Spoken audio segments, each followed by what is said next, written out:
Hello guys, എല്ലാവർക്കും happy Onam. അപ്പോൾ നമുക്ക് ഓണത്തിൻ്റെ അന്നത്തൊരു വടയിട്ടിനെ കണ്ടാലോ. രാവിലെ തന്നെ ബ്രേക്ക്ഫാസ്റ്റിന് കഴിച്ചിട്ടുണ്ടായിരുന്നു ഉപ്പുമാവും പപ്പടമായിരുന്നു. ഉപ്പുമാവിനാണെങ്കിൽ ഒടുക്കത്ത് ചൂടായിരുന്നു, എൻ്റെ കൈ പൊള്ളിപ്പോയി ഗൈസ്. അത് കഴിഞ്ഞിട്ട് നമ്മൾ ഉച്ചയ്ക്ക് നമ്മുടെ ഒരു റിലേറ്റീവിൻ്റെ വീട്ടിൽ പോയിട്ടുണ്ടായിരുന്നു. അപ്പോൾ അവിടെ നിന്നായിരുന്നു സദ്യ കഴിച്ചിട്ടുണ്ടായിരുന്നത്. ഈ ഓരോ കറികളും എന്താണെന്നുള്ളത് നിങ്ങൾ മനസ്സിലാക്കിയെടുത്തോണം.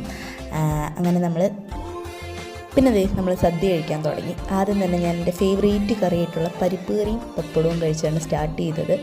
എൻ്റെ പൊന്നു അടിപൊളിയായിരുന്നു കേട്ടോ. അത് കഴിഞ്ഞിട്ട് പിന്നെ കുറച്ച് മാങ്ങാച്ചാറും കൂടെ എടുത്ത് കഴിച്ചു, അതും അടിപൊളിയായിരുന്നു. പിന്നെ എല്ലാ കറികളും കൂടി എടുത്തിട്ട് ഒരു വായ അങ്ങോട്ട് കഴിച്ചു.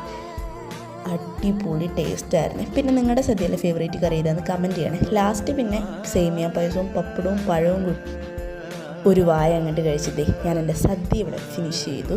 അത് കഴിഞ്ഞ് പിന്നെ തിരിച്ച് വീട്ടിലോട്ട് പോണ വഴിക്ക് ഒരു മധുരയിടാത്ത ചായയും ഒരു ചിക്കൻ ബർഗറും കൂടെ കഴിച്ചിട്ടുണ്ടായിരുന്നു. ചിക്കൻ ബർഗർ നല്ല ടേസ്റ്റായിരുന്നു, നല്ല സോഫ്റ്റ് ആയിട്ടുള്ള ചിക്കൻ ബർഗറായിരുന്നു. പിന്നെ ഇന്ന് രാത്രിയിൽ ഡിന്നറിന് പുട്ടായിരുന്നു. പുട്ട് എനിക്ക് പൊതുവെ വിരോധമാണല്ലോ, അതുകൊണ്ട് ഞാനൊരു പഴവും കുറച്ച് കാഷ്യൂനട്ടുമാണ് കഴിച്ചത്. ഹെൽത്തി. അപ്പോൾ ഇത്രയേ ഉള്ളൂ. ഇഷ്ടപ്പെട്ട ചാനൽ സബ്സ്ക്രൈബ് ചെയ്യാൻ മറക്കണ്ട. ബൈ.